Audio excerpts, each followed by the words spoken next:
guys, how are y'all doing today? I'm Farmer Eli. I'm the Historic Farm Program Manager right here at Brattonsville. And what we want to bring to you today is one of the traditions that we do every spring. Right now, but we wanted to be able to kind of let y'all see about how we gave these girls a haircut. Today, most people use a set of electric shears. Electric shears were invented in the late 1880s. And by about 1920, most people were using electric shears. They're a lot more efficient. But before that, of course, we used hand shears. And these shears, what we need to do, of course, is make sure they're super sharp. Just like cutting paper with a pair of scissors, you need to have a sharp set of scissors. Same thing here, so we use a sharpening stone. What I'm doing, of course, is there's only one edge to these scissors. And that edge, of course, is what we do is we hold it in about a 45-degree angle. And what I'm doing is I'm just sharpening the edges up because we want to make sure these are really sharp. People ask me all the time, why do we still use hand shears? And there's still people, even in the industry, that still use hand shears for two reasons. For one, you know, we're going to do some pretty close cutting on some sensitive areas here. It's just a lot less noise, so it makes it a lot easier to keep these girls calm. Secondly, it doesn't shear as close to their skin, so it leaves them a little bit more wool in the ground. So the more wool we can leave on her, the just more comfortable she is. A lot of people ask me, do I sedate them? These are prey animals, so once they're caught, they become extremely docile.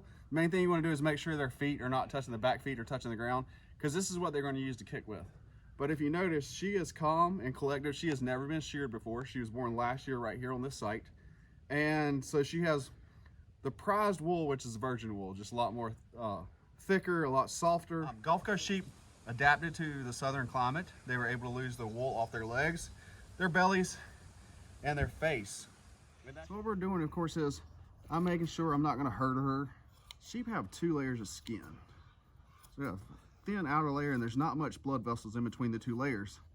So if I do happen to nick her, we're not really going to have much of an issue. And plus, she's got lanolin on here. Y'all may be familiar with that with hair products. You'll see the yellowness of the wool. And, you know, we use that in cosmetics. But that also works as an antiseptic. We know the sheep were brought over here, Plymouth settlement, early 1600s. And they really didn't take off really good in America. You know, we have predatory animals here. Further along, as we started developing areas, we saw an explosion of sheep population because what we're getting from it is wool. Now, wool was extremely popular early America because it was warm. It was real easy to spin. So that's also the reason why we had wool. If you look at all of our outfits back then were either made out of linen or wool.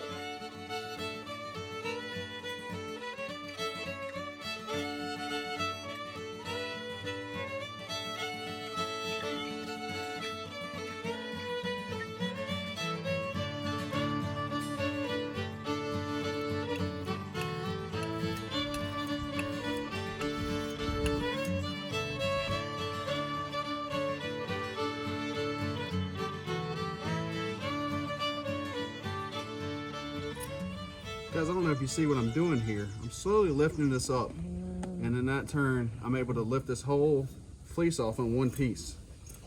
That's what we shoot for. I know. Good girl.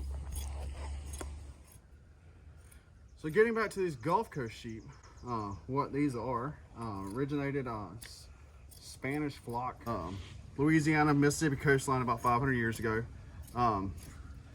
And throughout generations, they were able to acclimate to the southern climate. These became really popular because they just let them roam southeastern United States all the way up until, I mean, their numbers pre-World War II was around 300,000 running wild in the southeastern United States. After World War II, 2 things happened. We started developing synthetic fibers. And another thing too is, wool was in really high demand even in World War II. Majority of uniforms were made out of wool. And then after that, then we saw really kind of the explosion of the cotton. So we saw these things take a dramatic decline in population.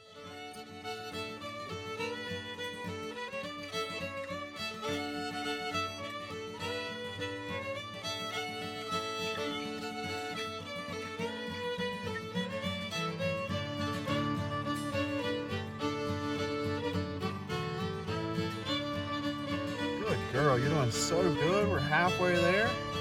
Yeah.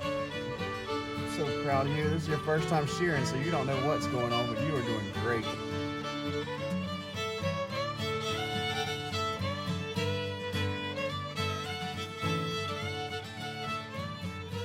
All right, guys. Well, we're just now starting to finish up on this lady here.